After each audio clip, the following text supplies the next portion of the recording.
있습니다. 그러면 주식을 저는 이런 게 궁금하거든요. 그러니까 네. 주식을 예를 들어서 배운다면 네. 무엇을 배워야 하는가? 그러니까 뭐냐면 저는 그 약간 동강님 보면 네. 사실 사람 앞에서 이런 얘기하면 좀 그렇지만 되게 약간 천재성이 있는 사람이 아닌가 그렇게 생각이 되거든요. 아 절대 아닙니다. 아, 그게 아니라 진짜로 그 제가 트레이딩 하는 사람 중에 네. 오래 가는 분들이 거의 없더라고요. 네.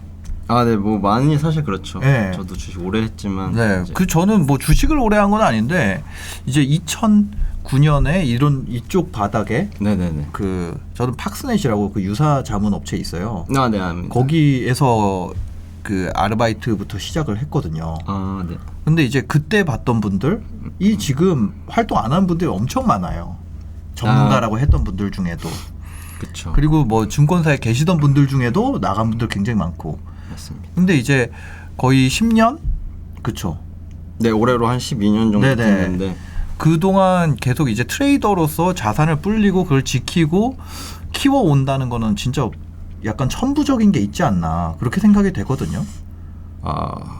글쎄요. 잘 그거 학습의 영역인가요? 아니면 약간 타고난 게 있는 것 같으세요? 어떠세요?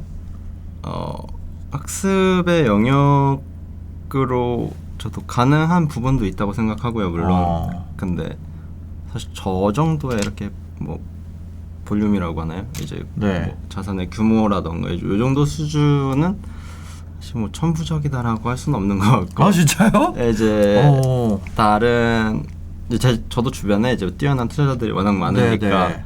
저도 옆에서 지켜보고 있자면 사실 제가 하는 거는 뭐 그냥 애들 뭐 장난 정도고 이제 또 많은 분들이 잘 하시는 네네네. 걸 보면은 난 또 저런 사람은 아닌 것 같다. 저런 사람들이 이제 뭐 주식을 하기 위해서 태어난 사람처럼 네. 보여지는 사람들이 워낙 많으니까 네네.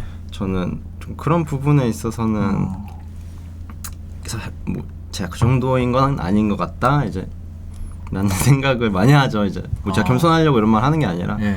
사실 저의 어느 정도 이렇게 가능성을 이렇게 일부러 이렇게 상한선을 두는 건 아니지만 사실 현실적으로 봤을 때 제가 갖고 있는 기본적인 기질이라던가 네. 이제 그런 게 조금 더 아웃풋을 크게 내기는 어려운 사람이라고 느껴지거든요. 왜냐면 엄청난 리스크를 동반하려고 하지 않기 때문에 네. 조금 더 이제 보수적인 성향, 이제 안정적인 성향을 갖고 있다라고 보기 때문에 그만큼 이제 아웃풋이 적어지는 거거든요.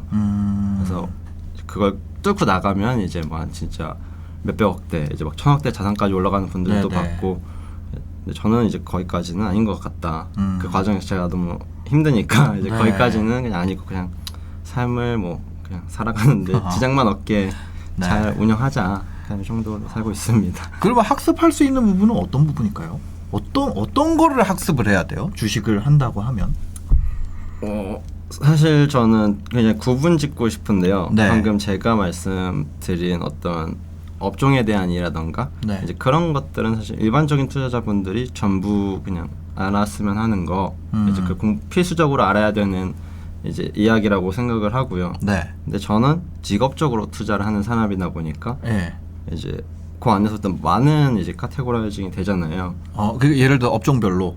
업종별로도 그렇고 네. 이제 뭐 투자의 스타일도 그렇고 아, 본인이 네. 갖고 있는 이제 어떤 기질이라던가 그런 것들과 자기가 거래를 어떻게 할 것인가에 대해서 충분히 고민을 해보고 네. 이제 테스트를 해봐야 되는 시기가 있어야 되는데 그래서 되게 단편적으로 이야기는 어려워서 사실 네. 직업적으로 저는 투자하는 분들이 많이 없을 거라고 생각하거든요. 네네. 그렇고 그걸 권유하지도 않고 그래서 일반적인 투자자분들이 이제 대중적인 선에서 어떻게 공부해서 네. 이제 장기 투자도 잘해 나가고 조금 더 단기적인 이슈에 막 이렇게 현혹되지 않을 수 있는 그런 거에 대해서 더 많이 고민을 하는 것 같아요.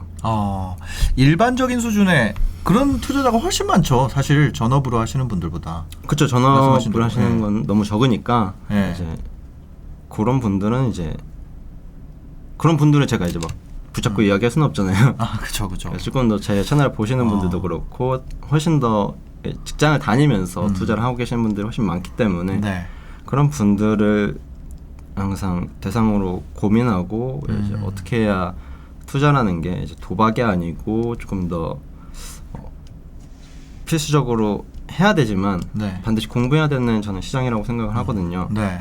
그래서 반드시 공부를 하고 그리고 우리가 영어를 배울 때도 네. 자기 개발의 영역으로 이렇게 끌어들여서 배우잖아요. 맞아요. 반드시 내가 영어로 어떤 직업을 구할 때 도움을 얻지 않더라도 그죠. 영어를 배우면 굉장히 도움이 되겠다. 뭐 언제 여행 가서 한 번이라도 쓰겠지라고 생각하면서 그렇게 많은 돈을 영어 교육에 투자하는데 왜 주식이라는 굉장히 자기의 밀접한 자산에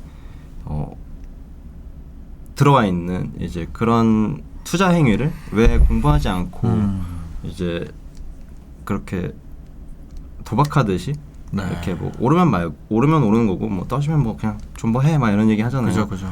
근데 그런 것들이 조금 개선돼야 되지 않나 일반적인 대중선상에서 네. 그래야 이제 우리가 투자할 때도 이제 도박꾼이 아니고 이제 그런 일반적인 재테크의 영역으로 올라설 수 있다라고 저는 굉장히 생각을 하기 때문에 네. 그래서 그런 이야기를 사실 굉장히 많이 하는데 그럼 제일 먼저 뭘 해야 될까요? 제일 먼저 제가 뭐 열심히 월급 받고 있어요. 네. 근데 이제 주식을 해보려고 그랬어요. 근데 네. 지금까지 아까 얘기하신 대로 존버해 떨어지면 네. 오르면 뭐 그래 버는 거고 네. 떨어지면 존버해 더 사. 뭐 네. 이거 그냥 기본도 아니죠. 그냥 그렇게 주식하고 있었어요. 네, 예를 그렇죠. 들면 많은 분들이 네. 그렇게 하고 있잖아요. 그런데 첫 번째로 그분들에게 뭔가 얘기를 해준다면 이거부터 시작을 해보자라고 할 수 있는 게 있다면 네. 뭐가 있을까요?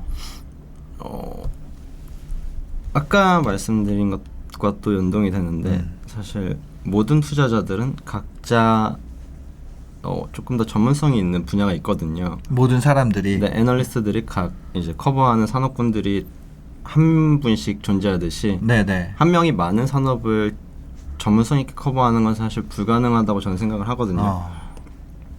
저도 그렇고 개인적으로 저는 이제 네. 자동차 시장에서 조금 더 이제 집중도를 갖는 사람인데 네. 뭐 신선인다님 같은 경우는 이제 미디어 아무래도 콘텐츠 네, 이쪽이 미디어 콘텐츠업을 하시니까 네. 그럼 그쪽 분야에서 자기가 조금 더 잘 알 수 있는 이제 투자의 그런 본인만의 이제 그라운드를 만드는 거죠. 굉장히 내가 잘 커버할 수 있는 산업 하나를 네. 집중적으로 공부해보는 그 자체가 굉장히 저는 중요하다라고 생각을 해요. 일단은 하나를 집중적으로 한다. 네, 그 안에 이제 산업을 어. 이제 굉장히 밑단까지 네. 이제 디테일하게 공부할 때 도움이 많이 된다라고 생각을 하고 네, 네. 그 안에서 이제 뭐 단 한 번이라도 이제 성공적인 투자의 그 경험을 한다 그러면 네, 네. 이제 그 가치를 알게 되거든요.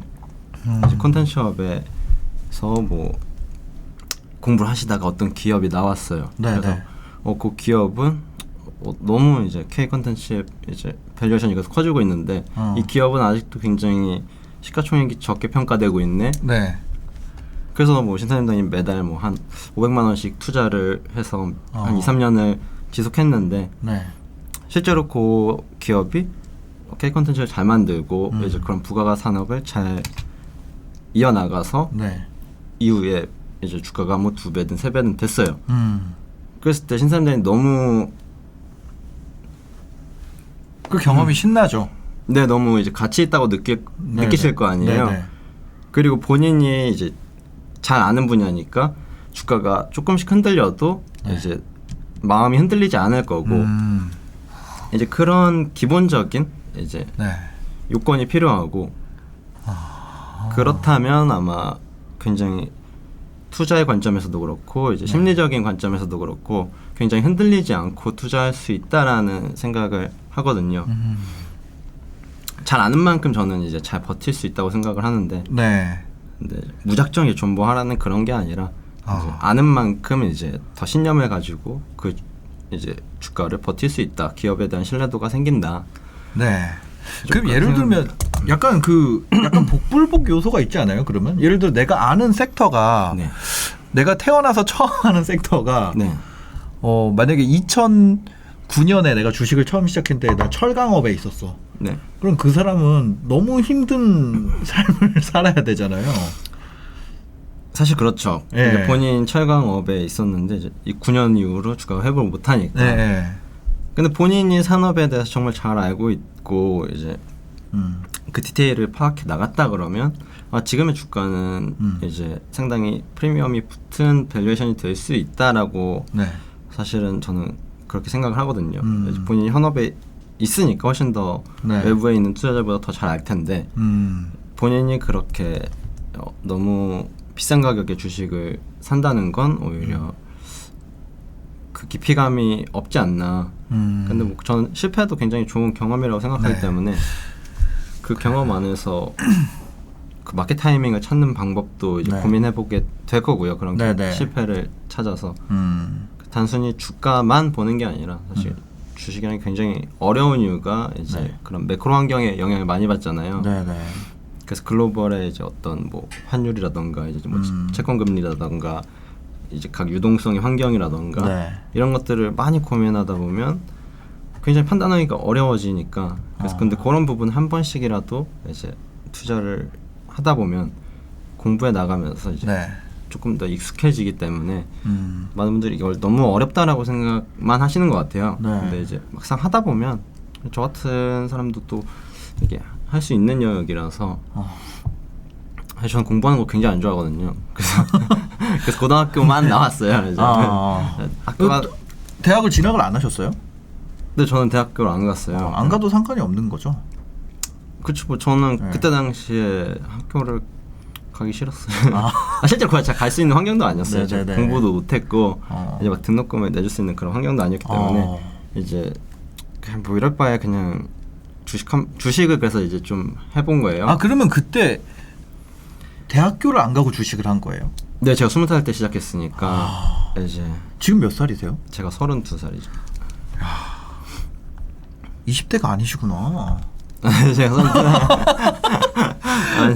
네. 내가 조금 찼습니다. 그러면 완전히 뭐 이렇게 금수저에서 자본금 가지고 시작하신 건 아닌 거죠?